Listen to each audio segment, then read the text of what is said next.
అమ్మా రావే. ఎక్కడికమ్మా? చెప్తే వస్తాను కదా. నువ్వు ప్రెగ్నెంట్వి కాకపోయినా ప్రెగ్నెంట్వి అని అందరూ నమ్మాలి అంటే పొద్దున్నే లేచి వాకింగ్ చేయాలి.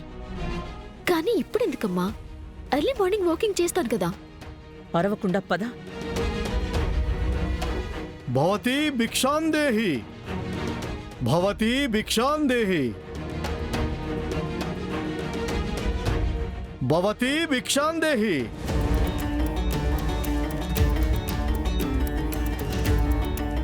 భవతి భిక్షాందేహి,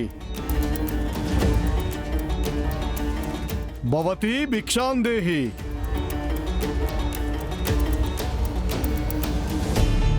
భవతి భిక్షాందేహి, భవతి భిక్షాందేహి. స్వామి, ఇదిగోండి భిక్ష.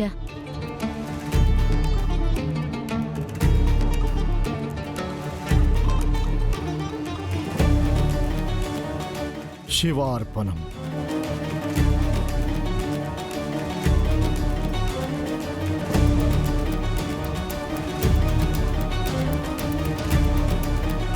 తల్లి, నీకు వారసుడు రాబోతున్నాడు.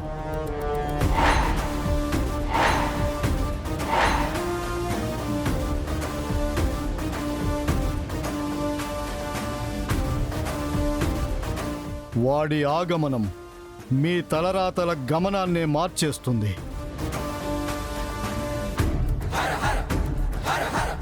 తల్లి, ఆ వారసుడు ఈ ప్రపంచాన్ని చూడ్డానికి చాలా ఆటంకాలు ఎదుర్కోబోతున్నాడు.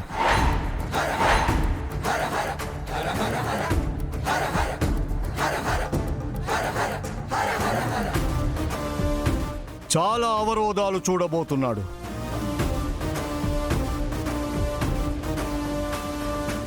జాగ్రత్త తల్లి, ఆదమరిచి ఉండొద్దు, అలసత్వం చూపించొద్దు. రాబోయేవాడు ఒక్కడే, కానీ వాడు రాకుండా చాలా దుష్టగ్రహాలు అడ్డుపడుతున్నాయి.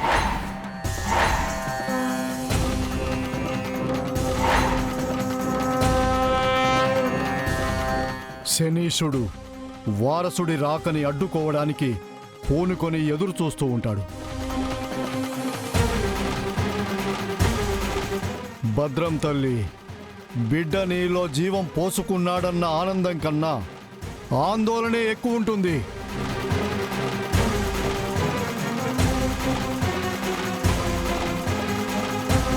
పరిస్థితులు పగబట్టినా, ప్రకృతి నీ వైపు నిలకడగా లేకపోయినా నీ కడుపులో జీవాన్ని కాపాడాల్సిన బాధ్యత నీదే తల్లి.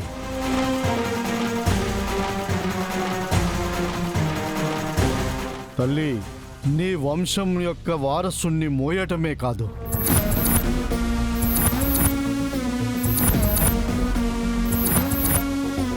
ఆ వారసుని కంటికి రెప్పలా కాపాడాలి.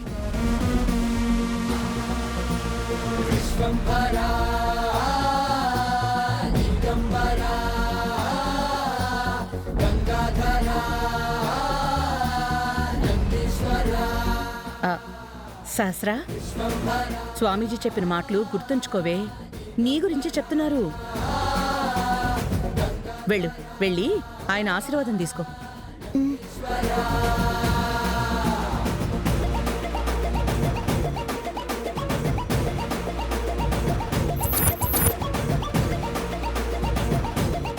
దీర్ఘాయుష్మాన్ భవ.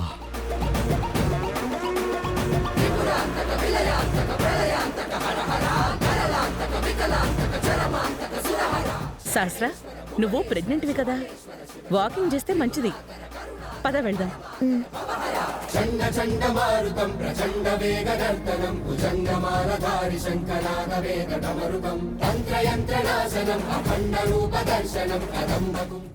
లక్ష్మి, స్వామివారి ఆశీర్వాదం తీసుకో.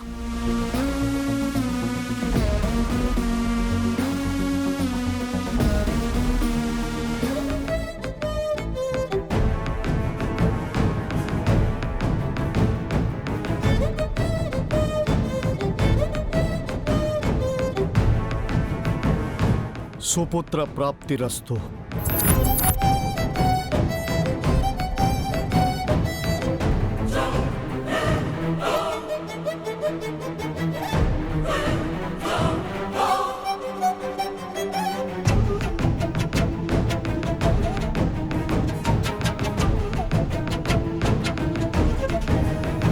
ఈ కుంకుమ దేవుడి దగ్గర పెట్టి ప్రతిరోజు నుదుట పెట్టుకో అమ్మా.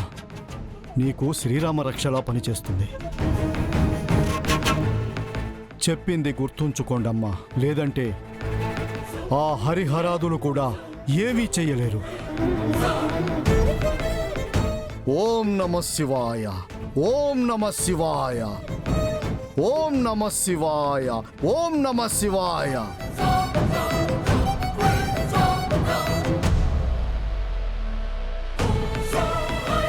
లక్ష్మి, లోపలికి వెళ్దాంరా.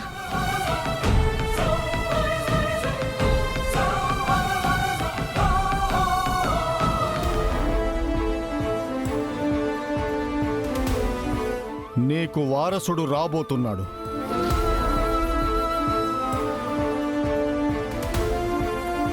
వాడి ఆగమనం మీ తలరాతల గమనాన్నే మార్చేస్తుంది.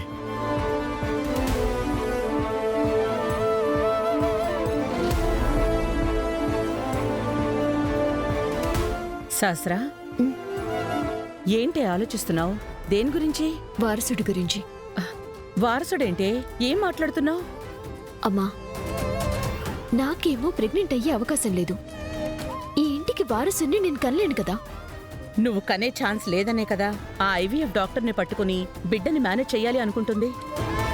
మరి ఇంటికొచ్చిన స్వామీజీ ఏంటి, వారసుడు రాబోతున్నాడు, కాని వారసుడు రావటానికి చాలా కష్టాలు అనుభవిస్తాడని ఏదేదో చెప్తున్నాడు. ఒసేయ్, అలాంటి వాడు కోసం మనం వేసే భిక్ష కోసం చాలా చెప్తూనే ఉంటారు. అవన్నీ పట్టించుకుంటావేంటే? అతను భిక్ష కోసం అలా చెప్తే నన్ను చూసి అంత కరెక్ట్గా మనం అందరికీ చెప్పిన అబద్ధాన్ని ఎలా చెప్తాడమ్మా? వాడు మనలాగే అబద్ధం ఆడాడేమో. అయినా నువ్వు వాడి మాటలు పట్టించుకుంటావేంటి? ఇలాంటివి కాకుండా పనికొచ్చేవి ఆలోచించు.